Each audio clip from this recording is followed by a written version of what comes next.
So I finally have returned from my brief trip to Florida, and I am welcomed by a new chapter of My Hero Academia. This chapter was a really good epilogue. It was a good epilogue to the Villain Academia arc. I figured that the last chapter was the final chapter of the arc, but apparently not. There's potential there might be another chapter even after this one.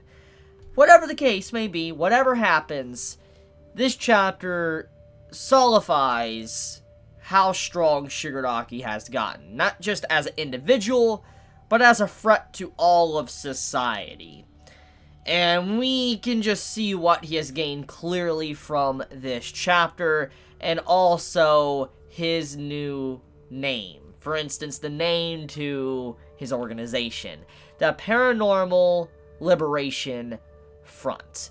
It's a pretty over-the-top name, just how the Great Doctor said, but it definitely is a better name, so to say, than League of Villains. League of Villains, like he said, is tacky, and it is, kind of. It's a very simplistic, tacky name, and it really doesn't say much about their cause. And so when you think about the Paranormal Liberation Front, it actually kind of fits with the theme quite a bit. It fits with, Shigaraki and what he wants to do. There's a lot of things that we can see from this chapter that's going to be setting a lot of things into motion. And one of the big things I do want to talk about is the hand that survived. I mentioned this before, a couple chapter reviews back, that the hand that Shigaraki had on the back of his head, we don't really know who it was. We know it was a replaced hand that All For One gave him. And the only thing we could assume at that point is that that hand has to have a lot of significance. Because we don't know the origin, who it is, who All For One really killed to get that hand. So we don't know. And so the only thing that really you could think of is that the hand might be his grandmother's. It might be the previous owner of One For All before All Might, Nana. It all falls into place when you think about it, because we know All For One was the one to bring her down. And so it makes sense that he could potentially have taken her hand and is now using it. And it kind of fits more into the role of some things of why the hand survived when you think about why it's there in the first place. And I kind of want to get into all of that. So if you remember what I said in my last chapter review, one of the biggest things right now is that I don't see how anyone right now can even face Shigaraki. The only thing that can necessarily finish him is if you're able to, blitz him, speed him, and knock him out instantly. Because if you attack this man when he activates his quirk, he will disintegrate you. He is like hitting magma. I've said that. And so, even with Izuku's insane speed, his power, whatever, he might be able to bring Shigaraki down, but he's going to die in the process. There's no coming back. So, it's hard to deal with him. It's really hard to deal with Shigaraki, safely. So, it's like I said, Izuku, he needs a regen quirk. He needs something that can regenerate his body. If he's not going to use Eri to help him in his final fight, he needs regen. So, this is where I'm going with the topic. When you think about the hand that survived, if it is, hypothetically, the previous owner of One For All, Nana, then it's likely the reason why it survived is because it has regenerative properties. It's likely. And the quirk is somehow still activated thanks to All For One, and that would mean that this is implying that Izuku can get that type of quirk of regen from Nana, but the hand will not necessarily be completely destroyed because of regeneration, because of how Nana's quirk was. She did have a quirk, besides just using One For All. So there's a lot of things to look at because of the way that hand survived. It's definitely very significant. If it's not Nana, it's, All For One, but it's something. I wanted to point that out. So, another thing to really talk about is what he said about the name. The name of, the Paranormal Liberation Front.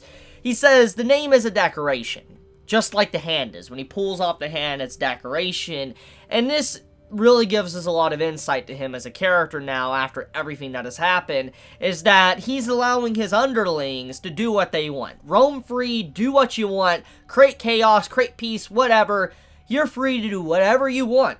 You're free. You're free. That's what he wants. He wants everybody to be able to do what they want. He wants anarchy. He doesn't care.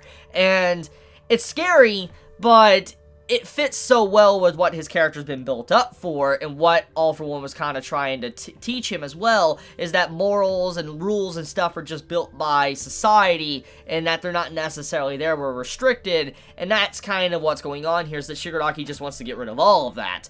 And so he's allowing everyone to do what they want. So with them coming up with a name, he's like, it's just decorations, let's go with it, because they want to call it that, let's just do it, and there you go. And then you have the whole situation with the hand. He's like, this hand, it doesn't really matter in the grand scheme of things, it's just decoration, don't think about anything too hard about it, that's the only reason why I'm wearing it. So there's just so many great things from the perspective of this chapter, just seeing how much he has developed. And also, by the way, Toga.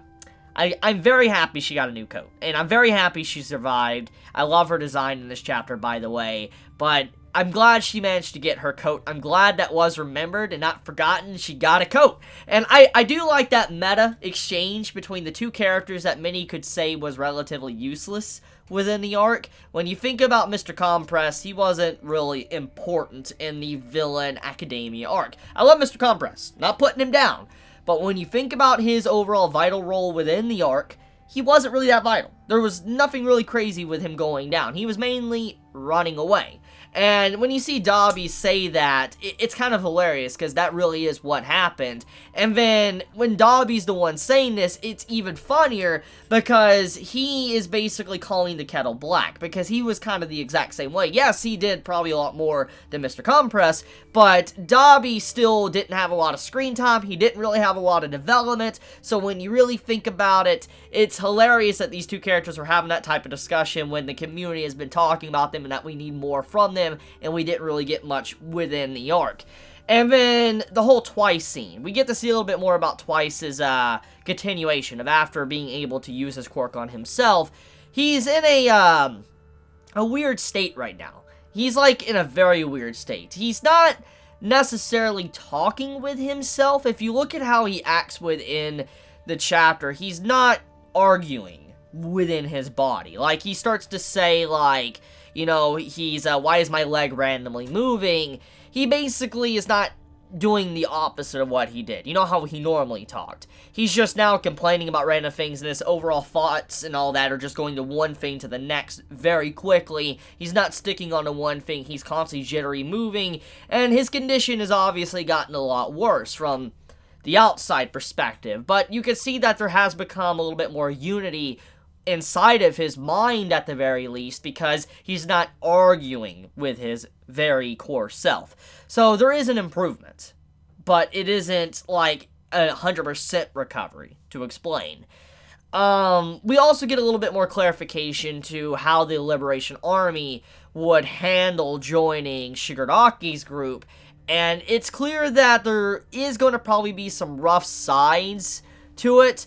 But the upper echelon, the leaders of the Liberation Army, definitely are going to fall in line. Because we get to see from the politician himself how he's like, a word from Redestro, the Grand Commander, is basically law. It's as good as Destro himself. So, because of that, they're willing to fall in line and follow him. And you can see that the fanatic that Redestro is has necessarily not been lost. Like, the way he really did his public speech was honestly on a level of demented. He was crazy / demented with his speech towards the audience, and it's scary, honestly, how he acted, just how much passion he put into his speech. You could truly see that he believes what he said, how much thought he put into that. He believed those words he said, which shows that he is 100% following Shigaraki. He is definitely going to be a loyal individual and not turn against him.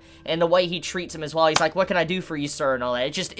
It says a lot about his character. It's definitely a different side that we have not seen, but it is definitely 100% Redestro's character, because if it's his cause, he believes in it, he will fight for it. And you can see how he truly believes that Shigaraki is the one. Shigaraki is the one that will lead them on their path to liberate the world. So there's just so many things to gather from that. So Reed Duster's character, I like it. Even though it's weird seeing him act like he did. It is definitely, it fits within his character, it fits with everything that we've seen, and I'm glad to see how his character has managed to last and will continue moving forward with our group of villains. By the way, I do like how they removed the villain title, because once again, that fits in with the, Liberation Army, how they're not necessarily quote-unquote villains. They're more people that just want to give more rights to people, so they're not villains, so to say. It just depends on what side you're on. That's really what it comes down to. If you're against them, obviously, they're the enemy, they're a villain, and the same could be said for the heroes. If you're on the Liberation Army and you're fighting the heroes, they're the villains. So, like I said, it comes down to POV. That's what it really does. So I do like how the title change makes sense too from the standpoint of society. So anything else really to get into? I guess we get to see how everything I said in my discussion video a few days ago before I left on my trip to Florida, how it is definitely proving to be very true. That it's obvious that thanks to the things that happen within the city, you're going to have it to where people are probably going to help them out, give over money and stuff, etc. to help them out. And, it makes, the civilians fighting back against villains look a little bit better. There's, an uprising. People are starting to join support in that. And you can see that from the brief little exchange within a panel.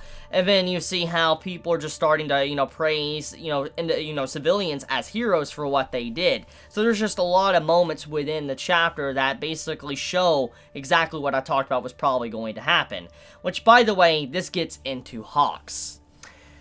So, Hawks, he's in a bad spot. Like, he's honestly in so much danger right now that he's probably going to die. If he does not become a turncoat somehow, thanks to finding out Endeavor's true past, he's going to die. Well, he's going to die. Like, I don't see any other thing in his future. He is not getting out of that, circle of, the Paranormal Liberation Front now without some major problems, because he's too deep.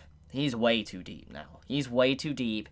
Dobby is about to grab him and introduce him to everyone, probably introduce him to the Doctor, and because of the way the dialogue is, there's so many things you can gather from that final scene. You can kind of assume that maybe Hawks is going to be grabbed by the Doctor and turned into a high-end, because we know how Nomus are made. We know as the readers of this series, so it's clear that it's likely Hawks could be turned into a high-end, and that's why Dobby's bringing him in. If they find out that he's lying, for instance, and he isn't truthful, they'll turn him into a high-end. I think that's his fate. And how horrific would it be if he is turned into a high-end and Endeavor has to face him? That honestly would be one of the saddest things, because Endeavor's actually kind of starting to grow fond of Hawks. It just, whoa, that would be some powerful stuff too if that happens. So there's definitely some dark things approaching. And by the way, the body bag that we saw, that looks like Best Jeanist, I still don't believe it's him, because we got to think about Best Jeanist as an individual. Theoretically, I think Best Jeanist could create a human copy. Because remember, he's able to manipulate all threats because of how his quirk works. And he has such a mastery over his quirk, even All For One praised him. It's likely he could create a duplicate of his body, maybe. Potentially. I'm not saying, because it hasn't been ever stated by him that it's possible, because he's only able to manipulate threads, but who knows? He might be capable. It could be a hidden little section of his power, his quirk, that he hasn't really ever talked about. He might theoretically be able to create a copy of himself. Only himself. And that could be what's in that body bag, is that it is a clone from fibers and stuff that is definitely Best Jeanist. And the only way to really know if it is a clone or not is by a doctor studying it, giving an autopsy. And who do they have on the villain side that could potentially study that or figure out who it is? And that is the Great Doctor. So it's likely that he might get caught if it isn't a real body. If it is not a real body, he's going to be turned into a high-end. But if it is a body, but it isn't Best Jeanist, then he's going to realize that he's a traitor, but at the same time, he does have some evil in him to be able to harm people. So it's a multi-layered thing. So there's a lot of problems right now in his future, and I do wonder where it's going to go. I'm curious. So let me know your thoughts in the comments below. If you enjoy my content, please subscribe. If you got this video, please leave a like. And if you want to get notified for whenever I upload a video, please click the bell icon down below. And with that, Chibi out.